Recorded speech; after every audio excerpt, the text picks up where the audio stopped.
اعوذ باللہ من الشیطان الرجیم بسم اللہ الرحمن الرحیم یوم تجد کل نفس ما عملت من خیر محضرا وما عملت من سوء تود لو ان بینها وبینه امدا بعیدا ویحذرکم اللہ نفسه واللہ رؤوف بالعباد قل ان کنتم تحبون اللہ فاتبعونی یحببکم اللہ ویغفر لکم ذنوبکم واللہ غفور رحیم قل اطیعوا اللہ والرسول فإن تولوا فإن الله لا يحب الكافرين إن الله اصطفى آدم ونوحا وآل إبراهيم وآل عمران على العالمين ذرية بعضها من بعض والله سميع عليم۔ جس دن ہر شخص اپنے اچھے اور برے اعمال کو اپنے سامنے پائے گا، اس دن وہ اس بات کی تمنا کرے گا کہ کاش اس کے اور اس دن کے درمیان بڑا فاصلہ ہوتا، اور اللہ تم کو اپنی ذات سے ڈراتے ہیں، اور اللہ بندوں پر بہت مہربان بھی ہے۔ اے نبی، آپ کہہ دیجئے اگر تم اللہ سے محبت رکھتے ہو تو میری پیروی کرو، اللہ بھی تم سے محبت کریں گے اور تمہارے گناہ معاف فرما دیں گے۔ اللہ بڑے بخشنے والے اور بڑے مہربان ہے۔ اے نبی، آپ کہہ دیجئے اللہ رسول کی فرما برداری کرو، پھر بھی اگر وہ نہ مانے تو یقیناً اللہ بھی کافروں سے محبت نہیں رکھتے۔ بے شک اللہ ہی نے آدم، نوح، اولاد ابراہیم اور اولاد عمران کو ساری دنیا پر منتخب کیا تھا، یہ آپس میں ایک دوسرے کی نسل سے ہیں۔ ناظرین، اللہ تعالیٰ نے اس سے پہلے مسلمانوں کو کافروں سے قلبی دوستی سے منع فرمایا تھا، اسی مضمون کو دوسرے طریقے سے اللہ بیان فرماتے ہیں۔ اللہ یہ کہتے ہیں قیامت کے دن تمہیں اللہ کے سامنے پیش ہونا ہے، اور اچھے اور برے اعمال اس کا حساب اور کتاب بھی ہوگا۔ اگر ہم نے اچھا کام کیا یعنی مسلمانوں سے دوستی کی تو واقعتاً اس کا بدلہ بھی ہمیں ملے گا، اور اگر ہم نے غلط کام کیا یعنی کافروں سے قلبی دوستی کی تو اس برے کام کا بھی ہمیں بدلہ ضرور ملے گا۔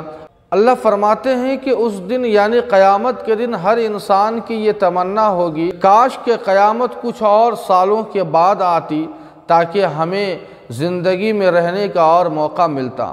یہ تمنا تو وہ لوگ کریں گے جن کے پاس نیکیاں اور برائیاں دونوں ہوں گی، لیکن جن کے پاس برائیاں ہی برائیاں ہوں گی ان کا کیا حشر ہوگا ہم اور آپ سمجھ سکتے ہیں۔ آگے کی دو آیات کے اندر اللہ تعالیٰ نے جو مضمون بیان فرمایا ہے اس کا خلاصہ یہ ہے کہ انسان صرف زبان سے اگر دعویٰ کرے نبی سے، اللہ سے محبت کا، تو یہ کافی نہیں ہے۔ اظہار محبت اگر صرف زبان سے کرے کامیابی کے لیے کافی نہیں ہے، بلکہ اگر ہمیں اللہ اور اس کے رسول سے محبت ہے تو اسے عمل سے ہمیں ظاہر کرنا ہوگا۔ ہمیں اللہ اور اس کے رسول کے پسندیدہ اور بتائے ہوئے طریقے پہ ہمیں چلنا ہوگا۔ یہی سب سے بڑی اللہ اور اس کے رسول سے محبت کی علامت ہے۔ اللہ فرماتے ہیں کہ جو میرے محبوب نبی سے محبت کرے گا، پیروی اور اتباع کرے گا، تو میں بھی اس سے محبت کروں گا، اس بندے سے، اور اس کے گناہوں کو بھی معاف فرما دوں گا۔ آگے اللہ تعالیٰ فرماتے ہیں کہ ہم نے آدم کو، نوح کو اور اسی طرح آل ابراہیم اور آل عمران کو پوری دنیا کے لیے ہم نے منتخب کیا، یہ نبوت اور ہدایت کے لیے منتخب کیا۔ آل ابراہیم اس لیے کہا کہ ہمارے نبی، آخری نبی حضرت محمد صلی اللہ علیہ وسلم بھی آل ابراہیم سے ہے، اور بنی اسرائیل کے تمام انبیاء بھی آل ابراہیم ہی سے ہے۔ آل عمران سے مراد دو ہے۔ عمران ایک حضرت موسیٰ علیہ السلام کے والد کا نام ہے، دوسرے حضرت مریم کے والد کا نام ہے۔ مفسرین نے دونوں مطلب بیان فرمائے ہیں۔ اگر پہلا معنی مراد لیا جائے تو اس سے حضرت موسیٰ علیہ السلام مراد ہیں، اور دوسرا معنی جنہوں نے مراد لیا ہے تو پھر اس سے حضرت عیسیٰ علیہ السلام مراد ہیں۔ اللہ نے فرمایا ذریۃ بعضھا من بعض، یہ تمام کے تمام انبیاء ایک دوسرے کی نسل اور خاندان سے ہیں۔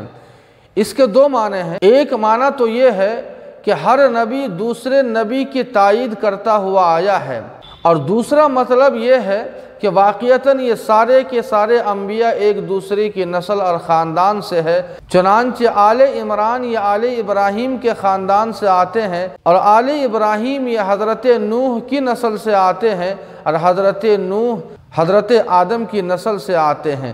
اس طرح سے نسلی ایک قرابت اور رشتہ داری بھی ہے، اور ایک نبوت اور رسالت کی رشتہ داری اور قرابت ہے کہ ہر نبی آنے والے نبی کی تائید اور توثیق کرتا ہے، اور یہاں دونوں معنی مراد ہیں۔ الغرض اللہ تعالی ہم سبوں کو عمل کی توفیق عطا فرمائے۔ وما علینا الا البلاغ۔